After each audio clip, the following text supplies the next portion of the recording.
Hi guys, welcome back to the channel. My name is Brad. This is Firefighters Financial Toolbox. Today, I'm going to answer a question from a friend of mine, a neighbor actually, who is a teacher.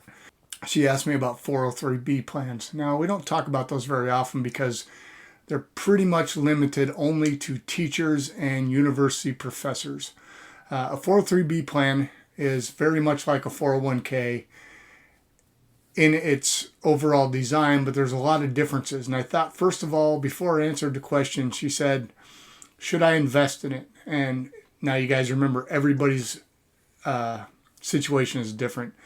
And her situation is she's a second year teacher. She teaches elementary school and she makes $37,000 a year.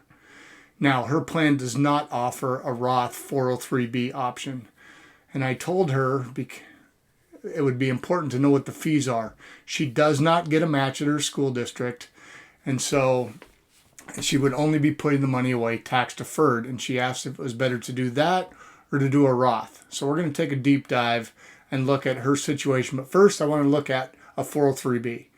Okay, so here we are on the IRS webpage for 403Bs. 403B is a retirement plan offered by public schools and 501(c)(3) tax-exempt organizations. So they're limited. Can be significant tax advantages for participants. Contributions and earnings are tax deferred in a traditional 403B, much like a 401k. Earnings on an after-tax Roth contribution may be tax-free, so she doesn't have that. Here's some common mistakes.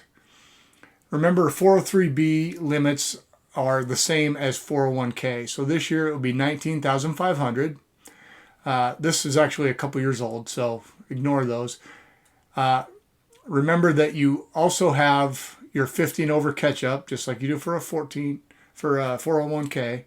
But they also have 15 years of service catch-up contributions. It's available for certain employers. Must have 15 years of service, and then you get an extra $3,000. 15,000 less than previous excluded catch-ups, or 5,000 multiplied by the years of service minus previous excluded deferrals. So it's going to depend on how much you've deferred in the past, but you do have a catch-up. And then at age 50, of course, you get the 6,500 catch-up. They do have loans available if your plan allows it. So just like a 401k, and they allow for hardships. Also, because it's a tax-deferred account, you guys got the 59.5 rule, right? So you can't take it out before 59.5, and you have to do RMDs at 72 now. It's 70.5 on this, but with the CARES Act, it's 72. Now, you can transfer it to another 403B. Some plans do allow in-service transfers. Let's talk about rollovers. Okay, rolling over. So let's say you left the employer and you want to roll it over. You're permitted to roll it over to another 403B, a 457B, or a traditional IRA. So just like a 401k, you guys, able to roll it over. They're very similar. Now let's talk about where the big difference comes in. And it won't take long to see this. So I couldn't get into the actual page of hers because obviously I'm not the employee, but this is an example of one of the plans, and I'm not sure if this is the one she's in, but it's one of the plans offered to her school district that I was able to find on the web, you guys. So if we look at the top, their administrative fee is 0.95% a year. So almost 1% they're going to take from it before you even have anything involved. Now I want you to come down and look at these expense ratios, you guys. The cheapest one I was able to find listed is, 0.34, and it is right here. And that's on a money market fund, you guys, where you're not going to make even, you're going to make 0.5%, like nothing. Now, I noticed that Envoya does have a few index funds in the 0.45 to 0.5% category, which is similar to my 457 plan. So they have very expensive offerings. The other thing that a lot of 403B has is a lot of annuities. Initially, that's all they offered. You know, most people that have 403Bs are government teachers and they have some sort of retirement plan. They have some sort of a pension.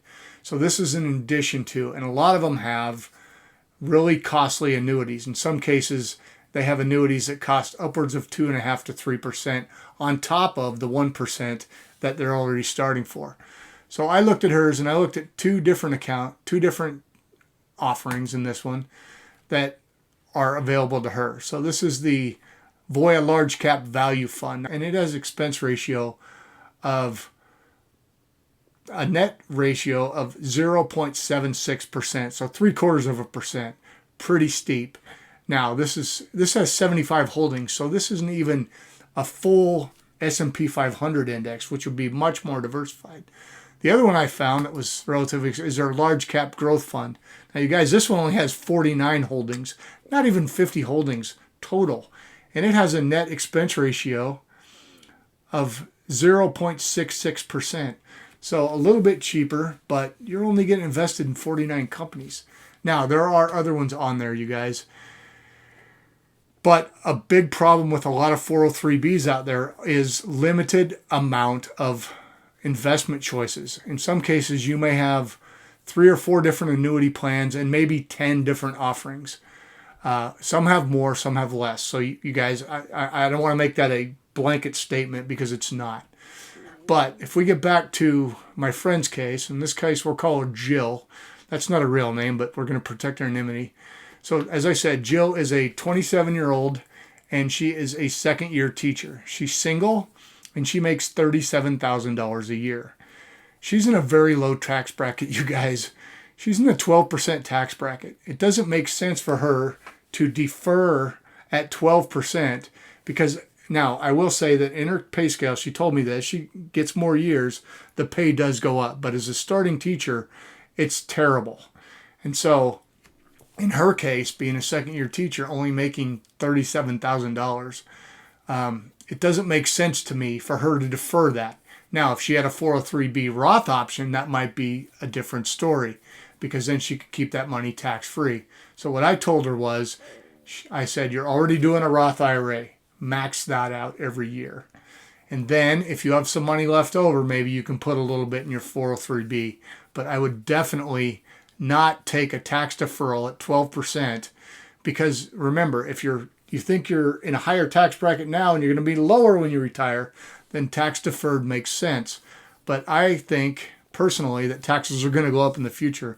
And certainly we know that her income will go up as she increases her years as a teacher. As she gets further along in her career and starts making better money, then the tax deferral might make sense. But right now, you guys, in her case, I don't think it makes sense.